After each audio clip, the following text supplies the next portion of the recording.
Bonjour à tous, dans cette vidéo nous allons voir comment représenter des données sous la forme d'un diagramme en bâton. Dans l'exemple, on nous dit que lors d'une saison d'un championnat de football, on a relevé le nombre de buts marqués par cette équipe lors de chaque match. Alors par exemple, lors du premier match, cette équipe a marqué un but, lors du deuxième match, elle en a marqué 0, lors du troisième match, elle en a marqué 1, et on demande de représenter cette série statistique sous la forme d'un diagramme en bâton. Alors pour faire cela, on va commencer par rappeler ce qu'est un diagramme en bâton. Alors un diagramme en bâton, c'est un diagramme qui est composé de segments verticaux qui permet de représenter une série de données. Alors dans un diagramme en bâton, premièrement, chaque segment ou chaque bâton représente une donnée de la série. Et deuxièmement, la hauteur de chaque segment ou de chaque bâton est proportionnelle à l'effectif de la donnée qu'il représente. Alors, voyons comment utiliser ceci pour construire un diagramme en bâton associé à la situation de l'exemple. Et donc, puisqu'on a dit que la hauteur de chaque bâton est proportionnelle à l'effectif de la donnée qu'il représente, nous allons commencer par déterminer l'effectif de chacune des valeurs de cette série. Alors, nous allons faire cela sous la forme d'un tableau. Dans la première ligne, nous mettrons les différentes données de cette série, c'est-à-dire les différents buts marqués chaque match par cette équipe.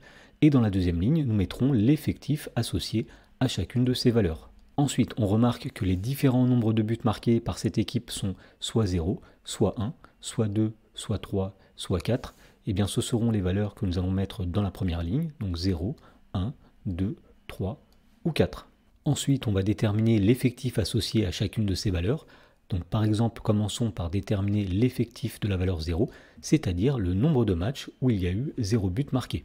Alors, en regardant les données brutes de cette série, on voit qu'il y a eu 1, 2, 3, 4, 5, 6, 7, 8 et 9 matchs dans lesquels il y a eu 0 but marqué. Donc l'effectif associé à la valeur 0 est 9. Ensuite, pour déterminer l'effectif associé à la valeur 1, on va regarder combien de matchs il y a eu où un seul but a été marqué. Il y en a eu 1, 2, 3, 4, 5, 6, 7, 8, 9, 10, 11, 12, 13, 14. Donc l'effectif associé à la valeur 1 est de 14. Ensuite, pour déterminer l'effectif associé à la valeur 2, on va compter le nombre de matchs où il y a eu exactement 2 buts marqués. Donc il y en a eu 1, 2, 3, 4 et 5. Donc l'effectif associé à la valeur 2 est de 5. Ensuite, de la même façon, pour déterminer l'effectif associé à la valeur 3, on va compter le nombre de matchs où il y a eu 3 buts marqués. Il y en a eu 1, 2, 3, 4 et 5. Donc l'effectif associé à la valeur 3 est de 5. Et pour terminer, pour déterminer l'effectif associé à la valeur 4, on va compter le nombre de matchs où il y a eu 4 buts marqués. On voit qu'il n'y en a qu'un seul. Donc l'effectif associé à la valeur 4 est 1. Voilà, donc maintenant que nous avons regroupé les données par effectif, on va pouvoir tracer le diagramme en bâton. Et pour faire cela, on va commencer par tracer un premier axe horizontal qui va correspondre aux différentes valeurs de la série, c'est-à-dire les différents nombres de buts marqués. Alors, on sait qu'il y a eu soit 0, 1, 2, 3 ou 4 buts marqués à chaque fois. Donc, nous mettons ici 0, ensuite nous mettons 1, ensuite 2, puis 3, et pour finir, 4.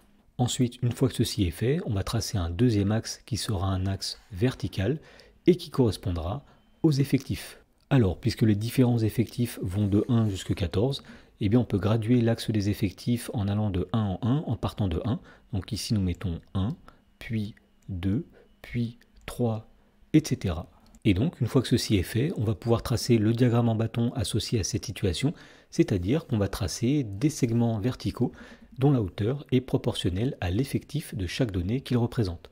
Donc par exemple, l'effectif associé à la valeur 0 est 9, donc au-dessus de 0, on va tracer un segment vertical qui va aller jusqu'à l'ordonnée 9, comme ceci.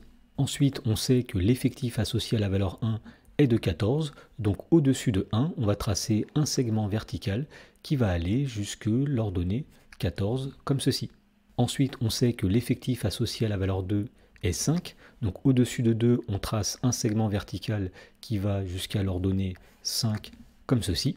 Ensuite, de même, on sait que l'effectif associé à la valeur 3 est de 5, donc au-dessus de 3, on va tracer un segment vertical qui va lui aussi jusqu'à l'ordonnée 5, comme ceci. Et enfin, on avait dit qu'il y avait eu un seul match dans lequel 4 buts avaient été marqués. Donc au-dessus de la valeur 4, on va tracer un segment vertical qui va aller jusqu'à l'ordonnée 1, comme ceci. Et donc, une fois qu'on a terminé de construire tous ces segments verticaux, eh bien on a terminé de construire le diagramme en bâton associé à cette situation.